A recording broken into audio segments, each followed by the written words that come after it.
सबसे पहली प्रॉपर्टी है वेक्टर्स की, वो है वेक्टर एडिशन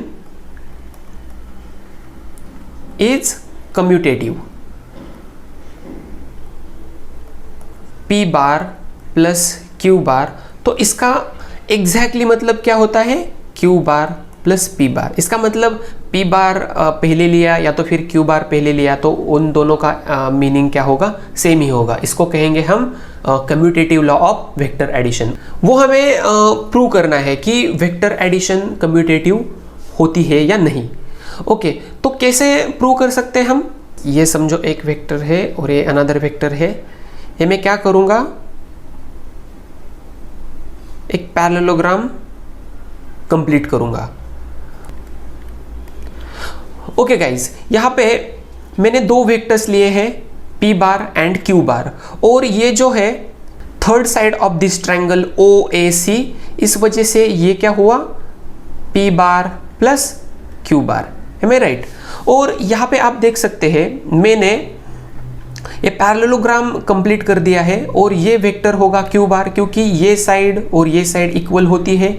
ये हुआ वेक्टर क्यू बार, और ये साइड और ये साइड भी इक्वल होती है, इस वजह से ये वेक्टर हुआ पी बार। अब यहाँ पे देखिए और एक ट्रायंगल बन रहा है ओ बी सी। इस ट्रायंगल में ओ बी और BC, these are the two first sides we have, and then we want to find out third side of the triangle, and according to triangle law of vector addition, this side will be Q bar plus P bar। इसका मतलब क्या है कि P bar plus Q bar which will be exactly equal to Q bar plus P bar, क्योंकि ये दोनों जो sides है वो सेम ही है, दैट इज वाई इसका मैग्नीट्यूड भी सेम होगा, डायरेक्शन भी सेम होगी, और ये जो उनका रिप्रेजेंटेशन है P bar plus Q bar और Q bar plus P bar, ये दोनों एक ही होना चाहिए। इसका मतलब P bar plus Q bar is equal to Q bar plus P bar. This is nothing but the proof of vector addition is commutative. Now let us see our second property of vector addition. Second property of vector addition is vector addition is associative. Let me write that property. Suppose a bar plus b bar, समझो मैंने पहले लिया है और बाद में मैंने c बार लिया है, is exactly equal to a bar plus b bar plus c बार। इसका मतलब मैं पहले a बार प्लस b बार लूँ या मैं पहले b बार प्लस c बार लूँ, और बाद में यदि मैं तीनों का एडिशन करता हूँ तो वो एग्जैक्टली सेम आएगा। इसका मतलब क्या है कि vector addition is associative. But this is what the property we have to prove it. How we can prove it, let us C.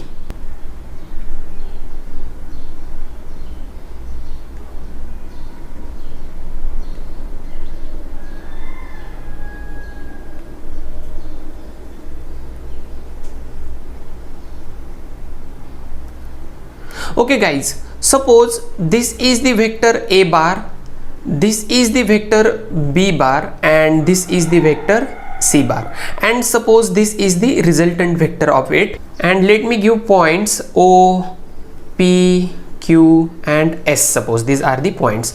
Now according to triangle law of vector addition, if I draw one line from point o to point q, what will be the meaning of this side? This side will be a bar plus b bar, am I right? And if I draw one more line over here from point p to point s, what will be the meaning of this side of the triangle PQC according to triangle law of vector addition? This side will be b bar plus c bar. Okay, so let me take combined effect of all this. Let me write first in triangle OQS, QS. According to triangle law of vector addition, this is the first side, मतलब OQ ये first side है और QS ये second side है, और ये R बार जो है वो है उसका resultant यानी कि third side। तो R बार क्या होगा, R bar will be equal to first side मतलब A bar plus B bar plus third side QS मतलब C bar. Okay, so this is the equation number 1 suppose, and now in triangle OPS, what will be the R bar? same, r bar will be the third side, a bar will be the first side, and then we will take b bar plus c bar, which is another side of the triangle OPS. This is suppose equation number 2.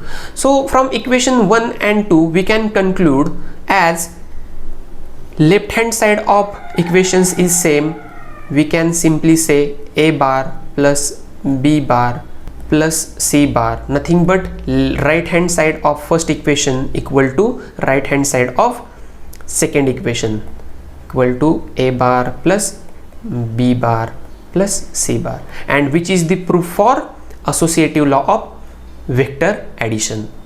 So that is what about properties of vector addition. I hope you found it useful. Still, if you have any doubts, you can ask me in comment section below. I will try to answer those. And if you found this lecture series useful, please don't forget to subscribe our channel. I will see you in the next lecture.